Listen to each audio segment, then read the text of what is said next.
The Beirut River flows 25 kilometers along the city's periphery, bisecting it into halves. For thousands of years as a thriving ecosystem, it provided resources and habitats to humans and other wildlife. And its banks were seen as an important cultural meeting point for diverse communities on both sides. But in 1968, the river was encased in concrete, and by 2013, flanked by a number of busy major roads, it became an unofficial landfill and a sewage canal, triggering widespread concern for public health. In 2019, after decades of corruption, intense pollution, and a severe economic collapse, civilians flooded the streets of Beirut, demanding change. Reclaiming the historical public space, Martyrs Square, protesters gathered to solidify their uprising, and amongst them was environmental architect and one of our very first SUGi Forest Makers, Adib Dada. Lebanese people are very resilient, but everything compounded and in a very short period of time, just the complete collapse of the society on so many different levels. Then through the revolution in 2019, all of those barriers were broken and people from all parts of the country, you have more than a quarter of the population actually on the streets in that time. So connecting together, getting engaged in politics and things like that, which is something that we never thought would happen. Deep into the revolution, Adib was in the second phase of his RiverLESS SUGi Pocket Forest, a project he designed with SUGi to help regenerate the Beirut River and reclaim it as a public space. On the anniversary of Lebanon's Independence Day, after a protest at Martyrs Square, he took people directly from the streets and brought them to plant trees on the banks of the Beirut River. That's where this idea of this is what we're actually doing. This is the realization that we have reclaimed Martyrs Square as a place for people to demonstrate and for people from all backgrounds to come together. And then it's okay, let's then reclaim the river, because the banks of the river have always been historically the place where different communities met from Beirut, from outside Beirut, from different socioeconomic backgrounds. Different religious communities came together to celebrate at the banks of the river. Beirut's RiverLESS Forest is now collectively at around 3,000 square metres, filled with dense biodiverse species. But with the political chaos gripping the city, the project was not always straightforward. I wanted to ask you how this project came about, because I know it's gone through many different shapes and forms, and it's really been influenced by your studies abroad in biomimicry. So how did it come about? So after having come back from the US and my studies in biomimicry and all of that, and looking at ways we could regenerate our degraded ecosystems, that's, I had just moved back to Beirut, and I was reading in the paper, there was this project for covering part of the Beirut River with solar panels. And I was great, solar panels, renewable energy, Lebanon's getting on the train. That was back 2013, such a great idea, but why the hell would you do that on the river? Whereas you have so many flat, public buildings that you could use, and it would have so many other benefits anyway.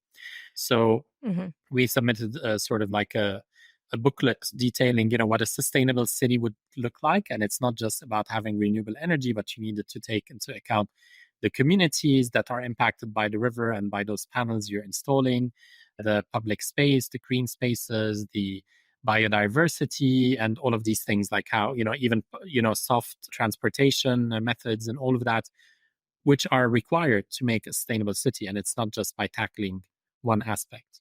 And that kind of obviously fell on deaf ears. And eventually I figured out why they had chosen to put the panels on the river. And that's typical of corrupt governments. So what was behind that? Well, it doesn't seem like an obvious choice. So the cost of the project is too low to make any money out of it. And so by placing it on the river, the cost of the concrete beams that needed to be installed on the river, that is where money can be funneled through. And so that's kind of an insight into how such failed states operates. And so it kind of really drove me to start observing the river. And I had never come across the Beirut River before. I'd lived in Beirut, but I'd never it never registered in my mind because it's always been a sort of like a concrete channel that you just cross over. But that kind of article, and having come back from my studies, like it really triggered something in me where I wanted to understand more about the river and learn more about it, and then see how we could bring different people together, communities, artists, and all of that, to do interventions that could act like acupuncture, relieving pressure a bit alongside the river. And so that's what we started in 2013, that I did with myself, with volunteers, with my team. And so we spent 7 years of kind of doing the activism around the river, doing lots of studies, lots of case studies, lots of research, proposals, doing surveys with communities and all of that. So even when one day I was like trying to explain this project, this research and like activism project I was doing along the river to the mayor of Beirut, and telling him about, our proposal to rehabilitate the river. Mm-hmm. And he was just kind of looking at me like, what are you talking about? Like, there's no river in Beirut. And I'm like, but, Mr. Mayor, like, it is called the Beirut River. Okay. And he's asking geographically where it is. And this is like coming from like officials, mm-hmm. local government and all of that. Mm-hmm. And I know that the position of the river is a little bit complicated given the bureaucracy there. So what were the challenges in that sense? So it's in a tricky position because it is at a limit between different municipalities. It is kind of owned by the Ministry of Energy and Water, and it is also managed by the Ministry of Environment, the Ministry of Public Works, and some other ministry of I don't know what, like useless thing. So it's like very difficult to do something there because you would need the approval of 4 ministries, as well as the approval of any municipality by which it, like the more than 30 municipalities through which it goes through, which renders our work really kind of like mission impossible. And that's what I found out, like, as I was doing my research on the Beirut River. Anyway, so kind of like cutting the story short, 7 years later, I was just completely burnt out of being this sort of like angry activist who would take people to the river and like, show them the river and show them the pollution and the concrete and all of these things. Mm-hmm. And then at some point just went into total burnout when the government actually dumped a 30-year-old heap, like mountain of trash, a remnant from the times of the war, directly into the sea by the mouth of the Beirut River. So I was like, if we had gotten the money, like whatever, to rehabilitate the river, but then, like a week later, the government can just decide to, let's just push this mountain of trash into the sea by the mouth of the Beirut River. Mm-hmm. So it just became like, this is not the solution. Yeah, sounds exhausting. Yeah, so I took about like almost a year off of thinking or working on this project until my wife got pregnant. And I'm like, okay, we eat organic, we clean organic, we do all things right, but then can't protect her from the air she's going to be breathing and the contamination of the water and things like that. So that kind of like got me thinking again about what I could be doing on the river. And that's when Elise stepped in, and she's like, Adib, this sort of like thing that you've been trying to do, you've been trying to find like something very tangible for people to actually care. Like I just met this forest maker in India, and I'd love for you to meet with him. And I've had this idea of like starting SUGi project and rewilding cities. And I think this could be a great project, like a great pilot where we could get started together. So that's how it got started. We got on a call with Shubendu. And then a few months later, Shubendu was in Beirut with Gaurav. We were doing surveys, botanical surveys. And then Elise came in as well, and we had selected the site, and we planted the first pilot project of 200 square meters, 800 native plants alongside the Beirut River. Wow. Elise came in to save the day. Mm-hmm. It's such an incredible story of taking failure in a sense and moving with that energy to create something new and still impactful. Exactly, because that's like, as a citizen, I wasn't able to like impact or rehabilitate the river because that needed so many approvals and so much funding and so much red tape and political, like whatever. And so it was like, okay, what can I do? What can I do with a group of volunteers and with the community? And that act of just planting trees cannot be, let's say, misconstrued as something political or of a certain political affiliation or of a certain religious affiliation. So we just worked with the local government saying, we're going to help you clean up and beautify this piece of land. And that's it. And now it's, it's de facto, like now we are now at around 3,000 square meters of regenerated forest alongside the Beirut River. Wow. It's just there, and the politicians don't even know about it. So it became a very sort of benign kind of like tree hugger thing to do. Oh, let's go plant trees and take pictures and post on social media. But obviously underneath that is a very political message of us reclaiming degraded land, cleaning it, turning it into green space, into native, really biodiverse forest, and giving that back to the public. Since the Enlightenment in the 18th century, public space has been seen as a vital characteristic of democratic society, serving a pivotal role in the exchange of ideas, the cultivation of national identity, and the integration of communities. But in Beirut, money-hungry privatization and hostile policies has left much of its public space dwindling. Given the continuous soar in Lebanon's population and the precarious political environment, public space has become fundamental in the people's quest for change. So I know that Lebanon is one of the most densely populated countries in the Mediterranean, and it's incredibly diverse. So to give us a little context, could you touch on the population there and the impact of geopolitics on the diversity too? Yeah, sure. So Lebanon is a really tiny country. Has a population of around 5 to 6 million people, I would say, more than 30% of which are refugees.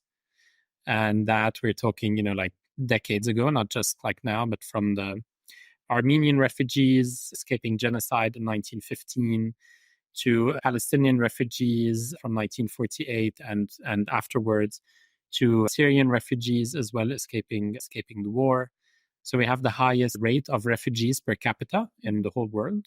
It's composed of more than 18 religious sects, and Lebanon is, again, a tiny country. It's a totally failed state. For those who don't know much about Lebanon, it's a totally failed state. So everything we do is just like self-supportive and finding, like systems B and being very creative with the things that we have on hand. But it's also a place of many contrasts. So you'll see extreme wealth and extreme poverty, and you'll see extreme sort of like religious conservatism and extremely liberal population. So it's, and they all sort of like coexist. And I know the geopolitical situation there is deeply complex, and it's also resulted in quite hostile policies around public space. Yeah, I mean, it's always ongoing. Again, we're in a very challenging geopolitical position. Lebanon is still the most stable of the countries around, and it's a lot of proxy wars that happen on Lebanese territory and a lot of like big geopolitical games happening here. So that like puts us in a very sort of like fragile position, always prone to to like instability and attacks and kind of divide and conquer sort of policies. Our political system is based on what we inherited from the French, because we were under French mandate, which is a political system that's divided upon like religious representation. And so it's really a divide and conquer. It's like, there's not even public spaces in Beirut. And that's a way through urban design and urban planning of not having people from different backgrounds mix. That's historically been the case. Then through the revolution in 2019, all of those barriers were broken, and people from all parts of the country, you had more than a quarter of the population actually on the streets in that time in 2019. So connecting together, getting engaged in politics and things like that. This idea of divide and conquer manifesting in the division of public space or the sabotage of public space is a really interesting one. Can you touch on that a little bit and talk about maybe what that looks like now or what kind of policies are in place there? So, I mean, so the fact that there were no public spaces, there weren't many public spaces, and whatever public spaces are left have been either developed or closed off. Like our largest public space used to be the Hirsch Beirut, which is a pine forest, like really odd, but really big, like compared to the scale of the city, planted with exotic pine trees over, I think it was like 300,000 square meters, so pretty big for the city of Beirut. And that was, started to be eaten up by rampant urbanization, even though it was a protected site, and then closed off from the Lebanese and only open to foreigners upon presentation of their foreign passport, because foreigners are more civilized. So that's kind of like, and then of course, like politicians and the people. So the ruling elite who could kind of decide who would go in or not into the largest public space and green lung of the city. So that's the kind of like policies that are either formal policies or informal policies. And it took a lot of lobbying by different society groups like Nahnu to actually open up that space back to the public. And then with COVID, the government just shut it back down. So yeah, and then other places, other public gardens that the government decided to renovate. And as soon as renovation started, they obviously run out of money. And then those spaces which used to be open to the public, even though they were not great, but they were still open to the public, are now actually shut off because they're in a perpetual sort of like state of reconstruction or whatever. So there's a continuous sort of like aggression or kind of taking away of those public spaces.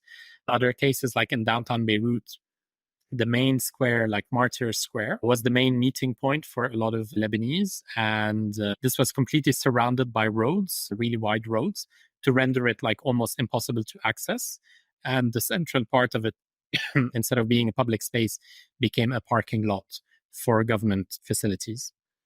But this is automatically, let's say, when the revolution happened or the different like demonstrations would happen in 2004, 5, in 2015, 2019, people automatically flock to that space because that's historically been the public space.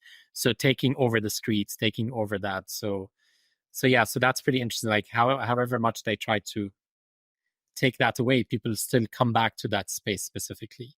And this is the part of the work that we do, is really reclaiming the graded land that the system or that the government has decided is left over and is like not useful or intentionally been taken away from the commons.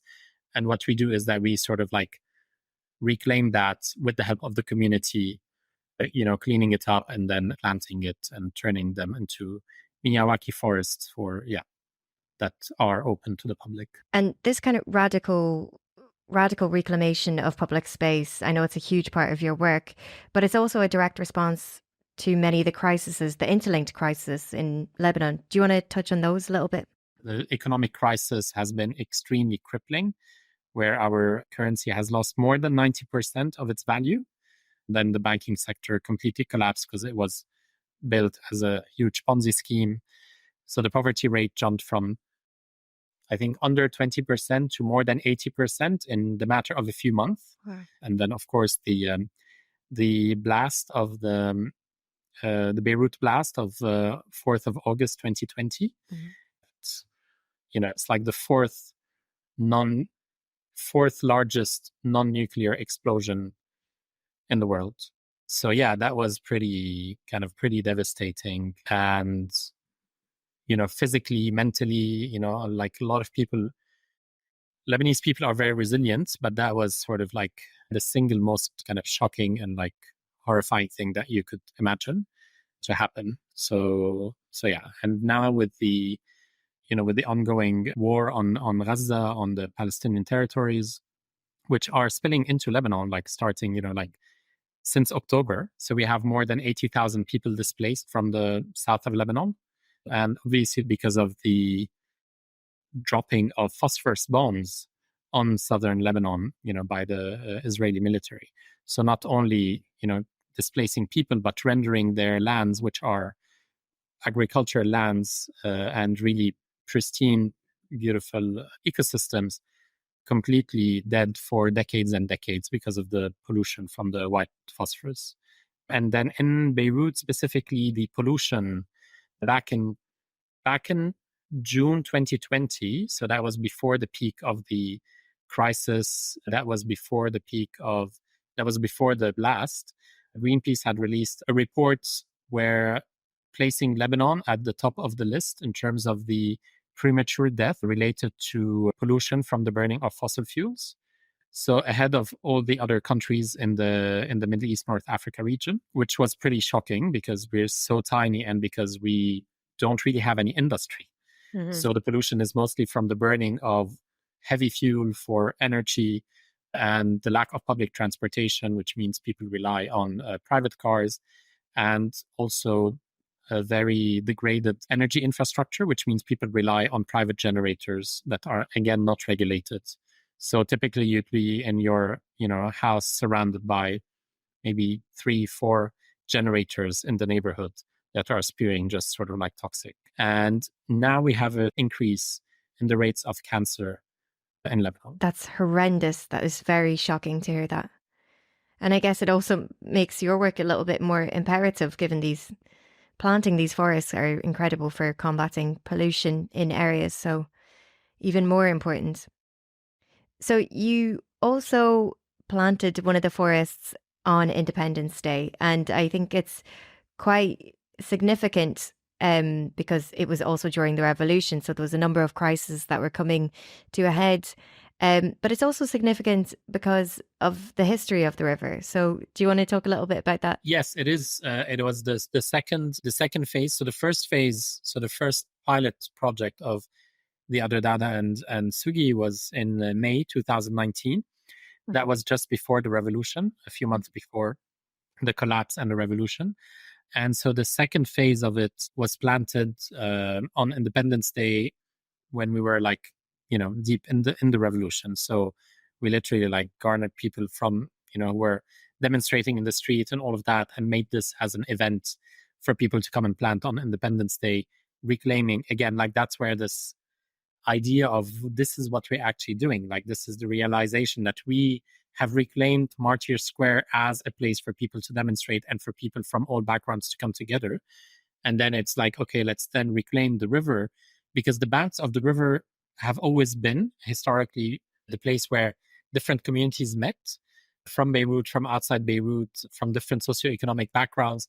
They met at the banks of the river. In the summer, the river level was quite low, so they could actually cross from one side to the other.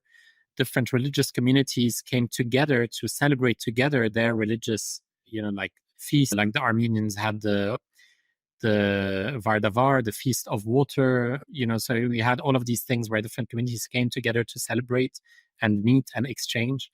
And so this really was after spending 7 years of this kind of angry activism about the river and dragging people to get them to care.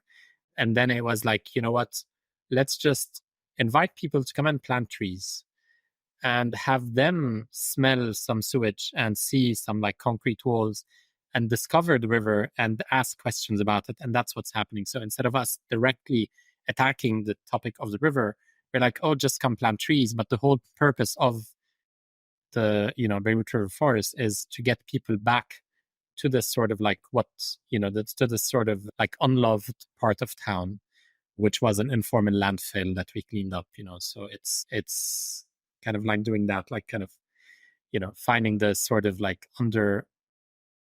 undercover way or more stealthy way of getting people to come in and then to eventually discover themselves and care. And what sort of communities were you working with? We work with the larger community from within Beirut, from within the other neighborhoods that we're bringing in. We're working with the local populations of refugees who are there, the daily kind of workers who come and travel through that route. the commuters who it's a big like commuting artery into the city and outside of the city. So people will actually like stop their cars and like ask us what we're doing, or like stop their and like literally then come down and like help us plant or de-weed or do things. So yeah, so we're trying to work on different levels of community. So it's not just the actual local community. With other projects that are in residential neighborhoods, we're talking about the community at large. But yeah, we do lots of events. We do yearly anniversary ceremonies for the forest. We've been doing ceremonies for the river itself as well, like this past year. So with the Miyawaki Forest that you're supposed to maintain for the first 2-3 years time, we're trying to turn this from a chore or into a way of actually engaging with the community by inviting them to regular maintenance sessions other than just coming to plant, and then doing the forest anniversaries and lectures and yoga sessions and like children's play therapy and nature therapy in the forest and all of that. Mm-hmm. And I know since the RiverLESS SUGi Forest back in 2019, you've also extended to school forests. So you've planted a few with SUGi now. We did 3 school projects with SUGi. So we called it the Back to Play Forest, but it's more than one forest. So it's 3 forests with SUGi. Those came in the direct aftermath of the Beirut blast, where we just came across, I had friends who have an organization that was founded in response to the blast, and they wanted to rehabilitate the school playgrounds of the schools that were destroyed by the blast.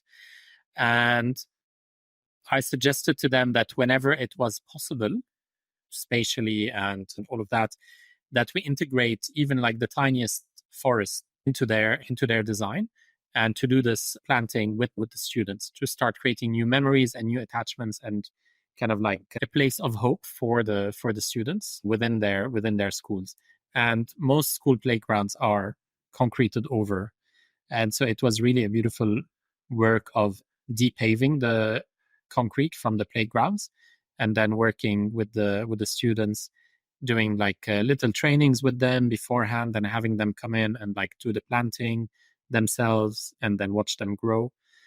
So again, it's this kind of like hopeful sign. It's giving them the agency to see that they can also, like these little students, that they're having they're having a positive contribution to their immediate environment.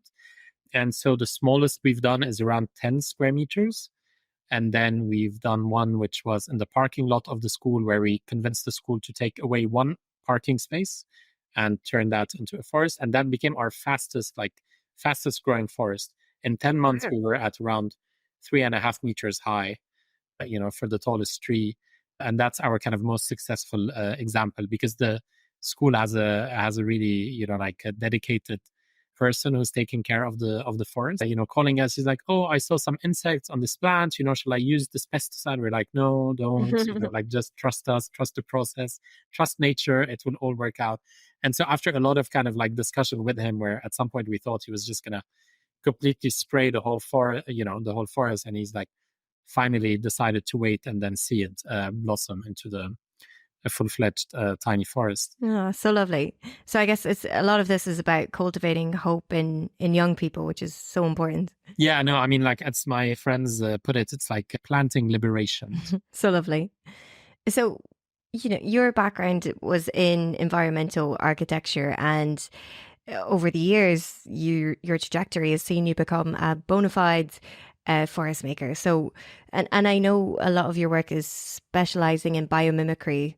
So could you talk a little bit about this transition and the various things that have informed your approach? So it's a very organic evolution of, as I said, I started being interested in green buildings, slowly starting to learn about sustainability and certifications, moving beyond that into the certifications that like go beyond the certification, like the Living Building Challenge, learning about biomimicry and looking at nature as the ultimate mentor and the ultimate like sustainability reference. And then thinking about, the places we live and work in that are so, so toxic, even if you're fixing like whatever, you're working on the pollution aspects outside, but like the indoor air pollution is even higher than the outdoor air pollution.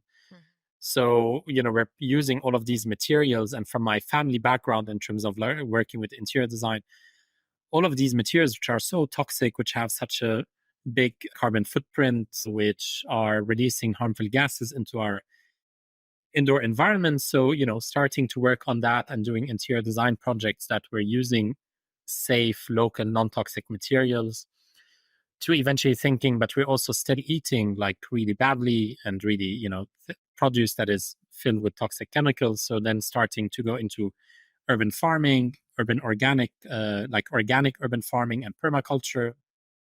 So all of this is just like kind of an endless following, like, getting down into a rabbit hole and just seeing where it leads. Just a totally organic way of growing the practice. And leading up to eventually, okay, we need to fix our cities and the air pollution and the temperatures and all of these things. And what can we do as citizens? It's like, that's like the forest, like the urban forest became like a really beautiful way of doing that. It's like one of the best ways for cities to be able to mitigate climate change. And it has so many co-benefits. So for me, at some point I was doing, I was starting my career as building human habitats. Then 5 years ago, starting to build habitat for other organisms, and been looking at ways to really get those two things together. So I've always integrated native landscaping into my architecture projects, but for me, it's like not enough. And then doing the forest, which is mostly for other species, but how do we meaningfully integrate those together? So it really became about building interspecies habitat. And that's what a lot of my research has been about over the last few years.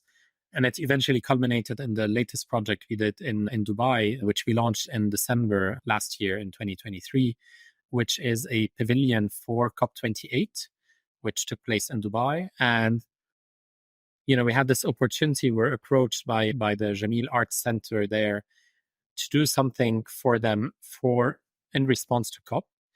So it's outside of the COP compound. So it's actually accessible to anyone, because COP is very difficult to access. And it's the only pavilion that actually outlasts COP. And our approach for that was like, how do we bring life back to these degraded, especially like Dubai being mostly like a very sort of artificial landscape. Mm-hmm. And the site we were working on was reclaimed over the natural Dubai Creek. So just a few kilometers away from our site is a preserved mangrove with flamingos and like, beautiful like preserved ecosystems. But where we are used to be a shipyard that was, reclaimed over the creek. So the challenge was like, how do we turn this sort of concrete landscape into a multi-ecosystem habitat? So we called it Tarabut, weaving a living forum. So we really wanted this meeting place for humans and the more than human to be able to come together. And so after we went and visited lots of scientists and botanists and bird specialists and going into like the desert conservation centers and all of that, we determined like the kind of like 4 pillars to bring life back into the city, which were soil, first of all. So healthy soil, turning degraded urban soil back into healthy soil. So we started collecting the waste from the museum, from the cafe and the restaurant to turn into compost to feed the soil.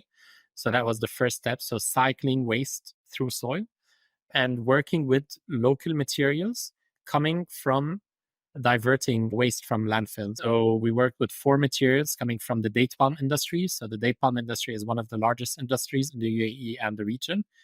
And so 4 materials that were developed out of the waste of the date palm industry. So that was a really beautiful kind of like, like discovering those materials and weaving them into the pavilion itself, weaving those stories of revalorizing waste and working with hyper-local materials and inputs. And then we needed fresh water, so we worked with a local company that actually has these machines that pull water from the humidity in the air, condenses it and purifies it into drinking water. Then being generous towards the other organisms in creating a bird bath where this excess water is actually filling the bird bath. And so that becomes a gesture of care towards and generosity towards the other organisms. And then using that water also in a circular manner where we integrated cones made out of clay, local clay. The clay cones are misted with water from that bird bath as well. And so as the clay cones get wet, the hot air goes through the clay cone, it drops in temperature and it acts as a natural cooling, like a passive cooling system. So it's inspired by the cooling systems of the region also. So kind of marrying together and weaving these sort of like ancestral ways of living and doing and dealing with the harsh climate there. The third thing we needed was dealing with the energy source, so like dealing with the sun. So we needed shade. And so creating this as a shaded structure or harnessing the energy of the sun to light up the space at night. And then once we had, healthy soil, fresh water, shade, and energy, we could then start bringing in plants as a food source. And that enables us to build like the start of the food chain. And this is harvested by passersby, by the community, but also by the restaurant from which we took the food waste and put back in there on the plates in the restaurant. And then the upper parts of the pavilion are all planted with, we based it a bit on the Miyawaki method in terms of like going with botanists, understanding the native species composition from the herbs like to the shrubs and trees, and then having those in the cones that we had built. And those are all for attracting the microorganisms, the insects, the birds, and anything else that we could reasonably attract within the city. So that acts it acts out its first life on land as an interspecies habitat for humans and other organisms to be in conversation with each other. And then as it's dismantled, because it's designed for disassembly, because we did not want to contribute to like waste at its end of life. So it takes on a second life where all the plants get distributed to people's landscapes, people's gardens. So they will have now native species in their gardens. And then the structure itself, which is made of steel, we have developed with a coral reef restoration organization. And so the intention is to then take it and sink it in the sea to become the structure where divers will attach coral fragments to recreate a coral reef and fish habit restoration project. Yeah. I've got so many questions about that, but that's a whole other conversation. So I guess this is the biomimic approach to designing shared habitats. It incorporates compassion into design as if it's a structure in itself. Yes, and really thinking from the design stage all the way to the end of life, or to that second life or that third life and fourth life. So now that it's been put to use, it's an extended first life. We're already thinking like in detail about the second life underwater, working with like Wow. Researchers and marine biologists and students in terms of how this will happen, and working on like kind of what can we harvest in terms of like knowledge out of this placemaking in the city, because it's actually created a space that people now actively go to. And so you see lots of brides coming in and getting their picture taken on their wedding day, people coming in at night bringing their music system and just dancing under there, people coming and like sitting in the shade reading a book, kids coming and picking the plants and eating them and doing all sorts of things. So there were lots of intentional things that we put in, but a lot of informal stuff that started happening around it and inside it as well. Oh, wow. I bet that's exactly what you want from a project like that. So this biomimic approach to designing buildings, designing cities, it's about emulating nature, making cities that are designed like trees. It's such a gorgeous idea. Could you touch on that a little bit? Yeah, I mean, Janine Benyus, so the co-founder of Biomercury, like says it beautifully. Like, what if our cities could be as generous as the forest that they've replaced, or the ecosystems that they've replaced, providing life not only for humans, but for a host of other organisms, and ecosystems that are dependent on it.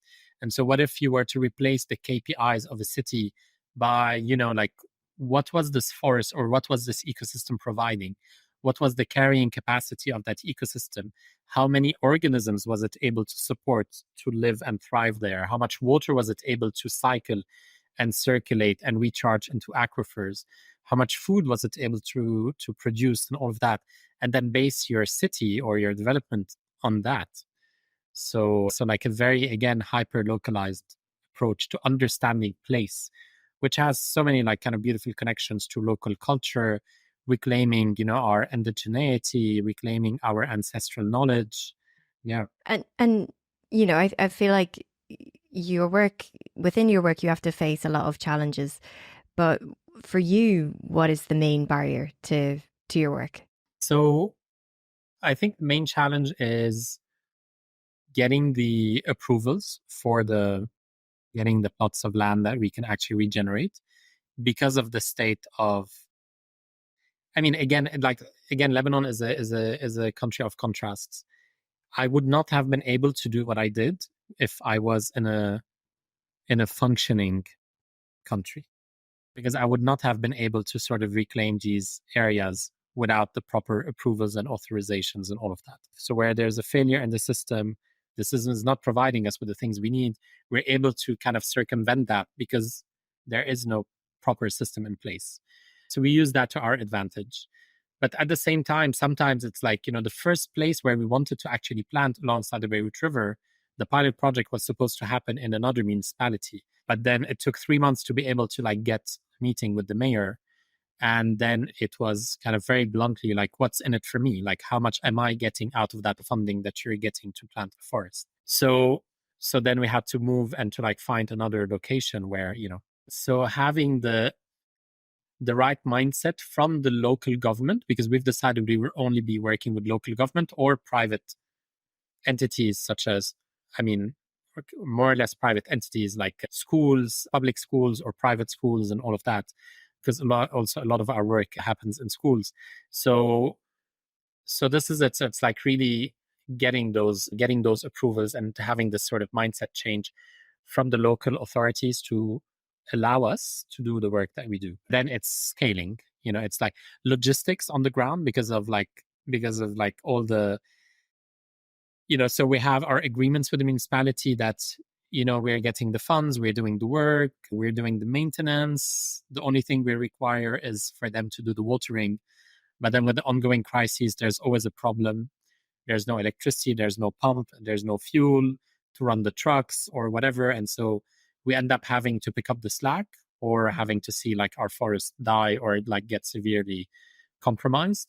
But that's the beauty of the Miyawaki method. We only need to do that for the first 2-3 years, and then we just forget it. One of our forests has not been watered properly since it's been planted. It has a low survival rate, but whatever species have survived with no water since they were planted at since they were tiny. Oh, wow. Incredible resilience there, and a good metaphor for the Lebanese people also. Mm. So I'm so impressed by your work. A lot of it seems to be about finding solutions within an impossible infrastructure. So is that at all how you view your work? I wouldn't call it solutions. I'd call it workarounds. I don't think we are providing solutions because solutions is a very big word, and I don't think it's up to us to provide solutions. I think it's up to us to provide alternative ways of doing things and being able to sort of nudge a mindset shift and all of that, and raise new questions and have people then reflect on those and find their own way of positively impacting, their environment, their communities. So for me, it's about creating positive impacts, whichever way we can, without waiting for permission to do so. So really kind of taking this stance of we are going to do what needs to be done, whether we get the permission to do it or not, because we can't afford to wait. Your work seems incredibly frustrating, but also it's very impactful and it's so imperative today. So, what was one of the most fulfilling projects that you've worked on, or the most impactful to your own life? The most fulfilling one definitely is the, Beirut's RiverLESS Forest. That's where it all started. That's where it all started with SUGi. That's where my kind of work and life took, tremendous turn. And it's our ongoing project. So we have this vision to reconnect the natural forest that we studied all the way along the river to the place where we're planting right now, and all the way down to the coast to create this sort of green corridor that would really then impact the watershed of the Beirut River. And eventually hoping that if we're not able to rehabilitate the river and remove the concrete channel of the river, that the forest will somehow eventually, break down the concrete wall and just fall into the river and form a kind of like a de facto riverbank. And we've already seen this year with the floods and everything that we've been having and the extreme weather that some parts of the river walls have started collapsing. So nature is taking back its place in the city. So that's for me the most fulfilling part. It's like it's seeing, I mean, it's just seeing people coming in. Like we've had kids as young as like 1.5 year old, so my kids and their friends, and then schools and all of that coming and helping with this. And and now we go and do picnics there, and it's just watching them grow with the forest and having them come back and like see the potential and understand like what they've been able to do. And if you had all the resources and you had all the support, what would your perfect vision of Beirut look like if you could do whatever you wanted to do? So first of all, I learned to be kind of like, I'm not looking for perfection anymore. So Great answer. I have to learn to kind of like, move with the flow and roll with the punches. Otherwise, you put yourself up to an impossible standard and you don't get anything done. At least that's my belief. My vision for Beirut, I mean, it's that really people understand the agency that they have, and that anything, you can start with something so small, such as like planting a tree. So that's that's what I decided to do. But it's like anyone can then hopefully be inspired to do their own small thing to change their immediate neighborhood, community, and that will start spreading throughout the city. And I guess Beirut and Lebanon have been through some incredibly difficult times, and I know that's ongoing. But is there something about the place you're from that you think is pretty unique or special, or something that moves you that people might not know? Again, it's like the contrast. It's the sort of like curse of resilience that, yes, we can rise of any kind of like anything that comes our way, which is kind of horrible in a way, but it's also hopeful in a way. I think it's a really special case study for the rest of the world in terms of seeing how communities come together and what can be done with, by the civil society, in terms of almost kind of taking over the government and like just doing the things that need to get done. Yeah, I don't know. It's that kind of ability of coming together and doing things, which is in no way perfect. I mean, but yeah, there's hope there. Some hope in the people here.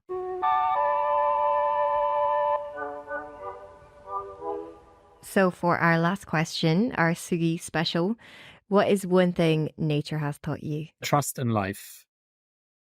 So I moved from being, again, like this sort of like architect looking for perfection and the details and everything, to, and trying to a lot of times force projects to happen or force things to happen in a certain way.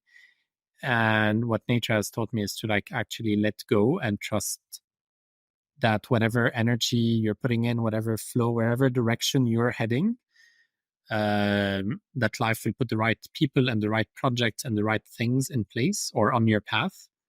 And that's how I've been operating, and that's how projects have been coming our way, and our practice has been evolving. So just trusting that if things are not happening, there's a reason behind it, and it's just kind of better to release that pressure and just go with the flow.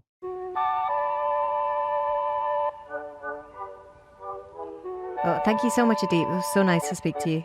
Thank you.